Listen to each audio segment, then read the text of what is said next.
नाही, उपोषण नाही, धरणे आंदोलन आहे. सध्या उपाशी राहायचे दिवस नाहीत. वय वर्ष 54 झाले आणि त्यामुळे आता उपाशी राहून लढाई लढता येणार नाही, खाऊन लढायला लागणार आहे.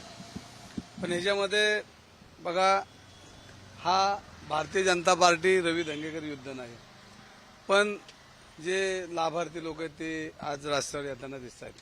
अनेक लाभार्थी रस्त्यावर फिरत आहेत.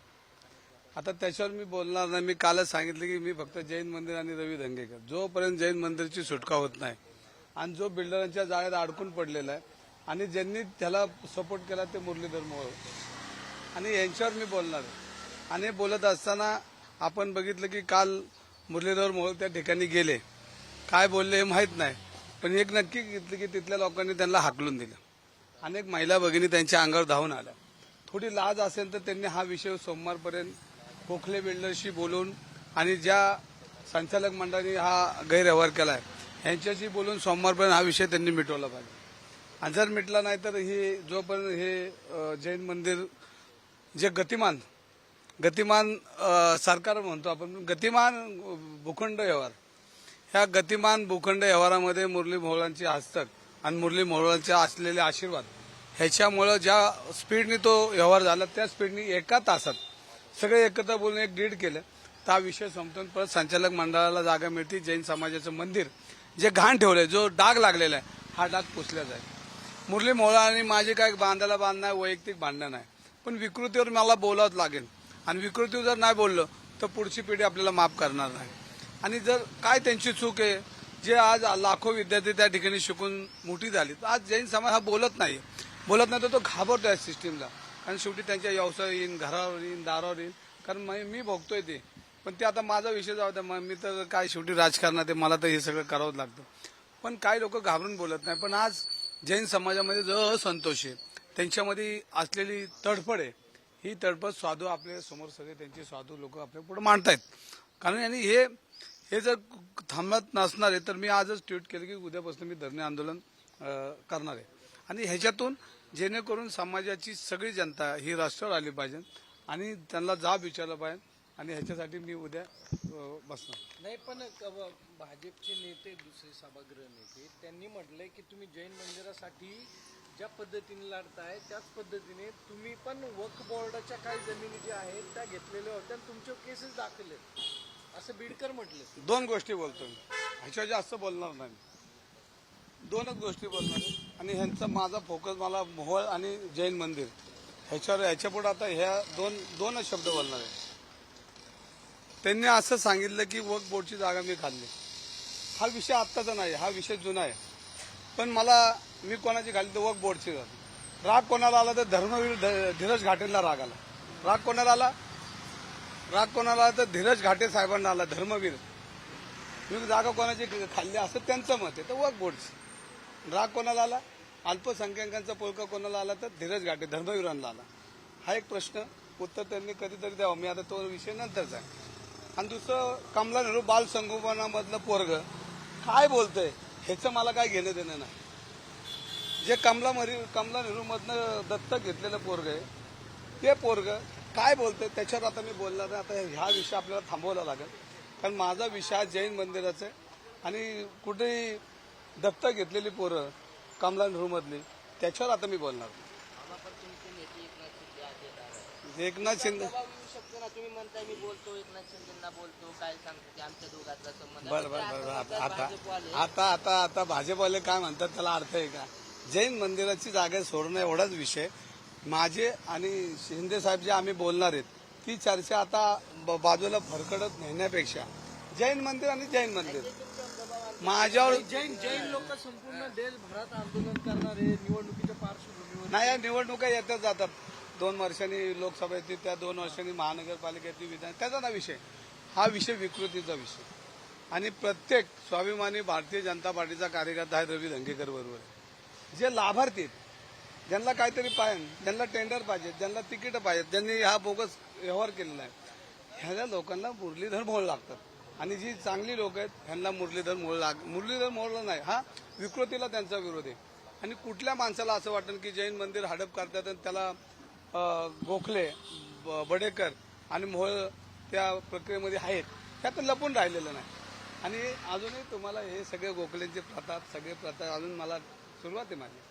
मी तर हे लढणारच आहे. मी वक्फची जागा घेतली काय घेतली तर राग हिंदू मुसलमानांना ना आला, राग हिंदूंना आला सगळ्यात मोठे. आणि मी परत एकदा सांगतो बाल संगोपनामधलं पोरग घेतलेलं ते बोलतंय तर त्याचा इतिहास मला काढायला लावू नका.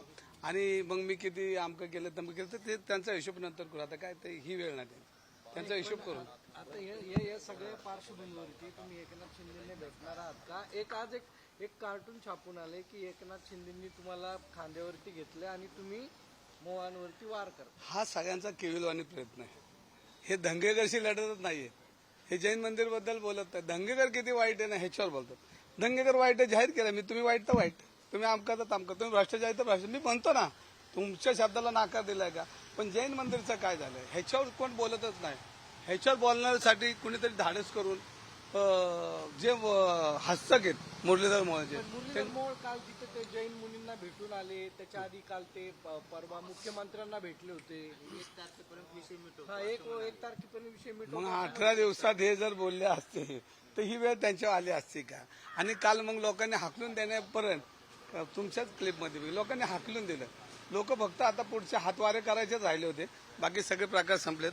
जैन बांधवांचं शांतता ही त्यांनी ओळखून ही जागा जर घेतली असेल तर उद्रेक होऊ शकतो. कारण ही जनता आहे आणि जनता रस्त्यावर यायला लागल्यानंतर नेत्यांचे का हाल होतात हे आपण आजूबाजूच्या देशामध्ये बघितलंय. तर आपल्याही देशात ती वेळ येऊन देऊ नये अशी माझी सगळ्या देश सिस्टीमला विनंती. असे बाण मारलेत. हे असे बांधता आयुष्य 35 वर्ष माझ्यावर मारतात. ह्याच्यावर लक्ष देऊ नका तुम्ही. कोणी कार्टून काढलं कोणी नाही केलं कुठल्या पेपरने काढलं हा विषय माझा नाही. माझा विषय जैन मंदिर. मी कुठं बाण टाकला आणि कुठं बॉम्ब टाकला ह्याच्यापेक्षा जैन मंदिरचं सगळ्यांनी बोलावं. आंदोलन आणि ज्या उद्यापासून मी धरणं आंदोलन करणार आहे आणि हा विषय जर संपत नाही तो पण आपली लढाई चालू राहणार आहे. एक दिवस धरणं आंदोलन, एक दिवस जे समाजामध्ये समाजाला पर्यंत पोहोचलं पाहिजे. आम्हाला जैन मंदिर हे मुक्त झालं पण एवढाच माझा विषय. पण रवी धंगेकर थांबन त्याचं नाव रवी धंगेकर असू शकत नाही. पंतप्रधान नरेंद्र मोदींना पण तुम्ही काल पत्र लिहिलंय, त्यांच्या राजीनाम्याची मागणी केली आहे. नाही मी शेवटी बघा आपल्या देशाचे सर्वोच्च म्हणजे ते पंतप्रधान आहेत आणि जर त्यांच्या नावाखाली जर निवडून आले असतील तर त्यांना विनंती आपल्याला करावीच लागेल. ती विनंती पत्र मी त्यांना दिले आणि हा घटनाक्रम कसा आहे तोही त्याच्यामध्ये लिहिलेला आहे. आणि मग ह्याच्यामुळे ते चाणक्य सगळेच नेते काय एवढे भोळे नाहीत. म्हणजे हे जरी भोळे त्यांना मला वेडा म्हणतात त्यांना भोळे समजत असतील तर कोण भोळे राहिलेले नाही.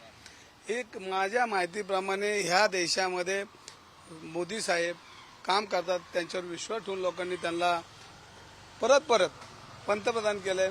देवेंद्र फडणवीस साहेबांना परत मुख्यमंत्री केले आणि मग हे दोघं सक्षम निर्णय घेऊन योग्य ते जैन समाजाला न्याय देतील हा माझा विश्वास. मुरलीधर मोहोळ असे म्हणाले राजू शेट्टी आणि तुम्ही राजकीय आरोप करता. नाही. काही जैन नाही. माणसाने माझ्यावर आतापर्यंत आरोप केला. नाही कसं करतील. काल बघितलं ना आपण आरोपच नाही करत. आज बैठक आहे तिथं फक्त पायाखाली हात घातला नाही एवढाच विषय ते. राजू शेट्टीची बैठक काय चिंतन बैठक घेते जैन समाज. तुम्ही जाणार आहात कधी? नाही मी चिंतन बिंतन कधी करत नाही. मी लढतो. माझं रक्त वेगळं आहे, क्षत्रियाचं रक्त आहे. त्यामुळे मी चिंतन बिंतन नाही करत. मी आता ऍक्शन करतो. एकनाथ शिंदे साहेबांना भेटणार आहेत का आज सगळे नेते? नाही शिंदे साहेब नेते त्यांना रोज भेटू शकतो कारण आज मी ते आनंदी देतात. मी पोहोचतो आता. माझी सगळी तयारी झालेली आहे. पण हा माझा परत एकदा सांगतो की मला राजकीय किंमत किती मोजावी लागली तरी माझी संपूर्णपणे तयारी. पण विकृतांच्या विरोधात मी जर उभं नाही राहिलो तर पुढची पिढी मला माफ करणार नाही. हा मी कायमचा शब्द आहे. आज आणि उद्या हाच राहील. जसं विशाल गोखले माझा मित्र आहे तसं मी विकृतांच्या विरोधात बोलणार. आता काय लपून राहिलंय का. लपूनच आहे ना. आता 18 दिवसांनी त्यांना जाग आली. आता मी करतो मी बोलतो केविलवाणी प्रयत्न. म्हणजे आता चोरी तर झालेली, रिकव्हरी करायची वेळ आली. मग आता रिकव्हरी कशी करायची तर हातपाय जोडून करायची. तर रिकव्हरी तुम्ही देऊन टाका आणि सन्मानाने त्यांचा हार नारळ घेऊन घरी जा. नाहीतर तुम्हाला तर घरीच बसावं लागेल. ही वस्तुस्थिती खरी. या प्रकरणातले गोखले आहेत ते काही पुढे येत नाहीत, काहीच बोलत नाही. गोखलेंचा प्रतिनिधी आहे ना मोहोळ. गोखलेंचा प्रतिनिधी मोहोळ आहेत आणि ते काल म्हणले गोखले माझा मित्र आहे तुम्ही दाखवलं. मी नाही तुमच्या मोबाईल सगळं नाही. पण अजून काय काल भाजपच्या नेत्यांनी पत्रकार परिषद आरोप केला. मी म्हणलो ना कमला नेहरू बाल संगोपन मधल्या केंद्रातल्या बरोबरशी मी बोलत नाही आणि आता हा विषय थांबवा. ह्यांची लढाई आहे ना, नंतर मी लढतो ना. अहो मी कफनच बांधून आलोय राजकारणामध्ये आणि सर्वसामान्य कुटुंबातला शेतकऱ्याचा पोरगा मी लढतो यांच्याविरुद्ध. ह्याची लय राग यांना, ह्यांचा लय राग आहे, कारण हे सगळे संघटित गुन्हेगार आहेत. तुम्ही फक्त आता मला पुरावेच मागतात, पण तुम्हालाही माहिती की हे संघटित गुन्हेगार आहे, व्यवस्थित सगळी लुटमार चालू आहे. आणि मी काय तर वक्तची जागा घेतली, तर मी आता समजा मी घेतल्या इथे काही लपून राहिलेलं नाही. पण राग कोणाला धर्मवीरांना आला, राग कोणाला बालसंगोपन केंद्रातून उचलून आणलेल्या पोराला आला, तर त्याच्यावर काय बोलणार? आणि नवरसची पुत्र आहेत ती सगळी नवरस, ती पत्रात आलेली, त्यांच्यावर काय बोलणार मी?